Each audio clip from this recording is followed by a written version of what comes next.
যে ছাত্রলীগকে মারলে ৫,০০০, পুলিশ মারলে, তাহলে পুলিশের প্রতি তো খুব কেন? উপরে নির্দেশ পান মেসেজের মাধ্যমে লন্ডন থেকে যে তুমি একটা ঘোষণা দিয়ে দাও যে ভাঙচুর করলে কত টাকা, আগুন লাগালে কত টাকা, ছাত্রলীগ মারলে কত টাকা, পুলিশ মারলে কত টাকা।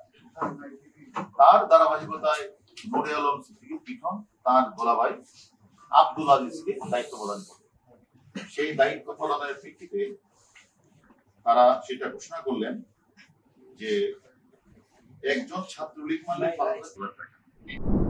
এর ধারাবাহিকতায় গ্রেপ্তারকৃত আসামি প্রত্যক্ষ নির্দেশনায় বিএনপি জামাতি নেতা কর্মীরা টাকার বিনিময়ে টুকাই এবং ছিন্নবন্দি ঢাকা উত্তরা আব্দুল্লাহ পরিষদের বিভিন্ন স্থানে ভাঙচুর, অগ্নিসংযোগ নারী করতে পারে এবং যার দ্বারা আপনারা দেখেছেন ঢাকা শহরের চতুর্দিকে আপনারা দেখেছেন যে গর্বের মেট্রো রেল, টাটা সেন্টার, সেতু ভবন, বিটিভি ভবন এবং উত্তরাতে থানা পাইতে তারা হামলা করেছে। এবং শুধু তাই না, গতকাল আপনারা দেখেছেন যে ওই সেতু ভবনে যারা হামলাটা করেছিল তাদেরকে ভিডিও ফুটেজের মাধ্যমে ধরে আমরা তাদেরকে ধরে নিয়ে এসেছি, তারা স্বীকার করেছে। এবং আজকে যখন আমরা আজিজকে ধরলাম, সে কিন্তু স্বীকার করেছে যে তার শালার কাছে তথ্যটা পত্রিকা এসেছে, সে তালার মাধ্যমে সে কিন্তু এই তথ্যটা ছেড়ে দিয়েছে। কিন্তু আমার কাছে মনে হয়েছে যেহেতু এত কম টাকা, যে ছাত্রলীগকে মারলে ৫,০০০, পুলিশ মারলে, তাহলে পুলিশের প্রতি তো খুব কেন? সাধারণ ছাত্রলীগ পুরোপুরি আন্দোলন চলছে, সেখানে গোপনমতি শিশুরা তাদের যৌক্তিক আন্দোলন করছে।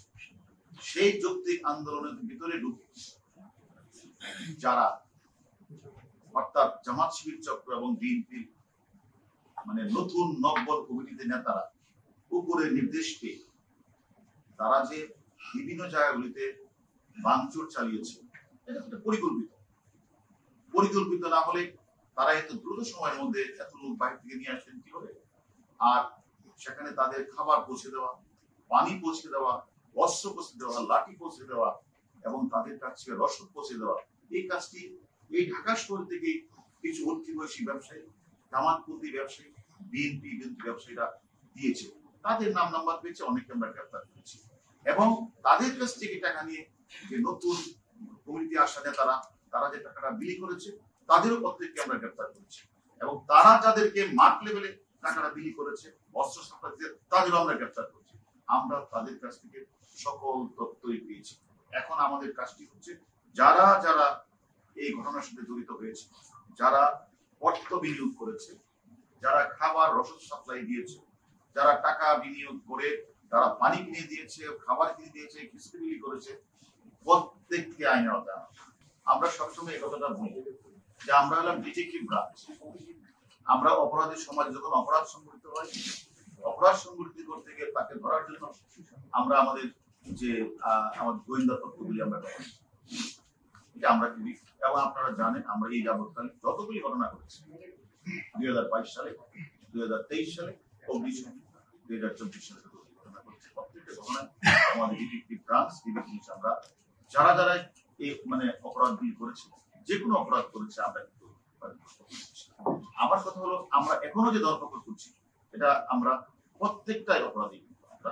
আমাদের সুনির্দিষ্ট অভিযোগ, সুনির্দিষ্ট প্রমাণ, সুনির্দিষ্ট ডিজিটাল এভিডেন্স এবং আমাদের ডাটা সবকিছু ক্যালকুলেশন করে বিচার বিশ্লেষণ করে যারাই সত্যিকার অর্থে এই ঘটনার সাথে জড়িত এবং আমরা সিসি ফুটেজগুলি কিন্তু আমাদের বিচার বিশ্লেষণ করছি এবং সিসি ফুটেজ বিচার বিশ্লেষণ করেই আমরা কিন্তু ধরে নিয়ে আসছি।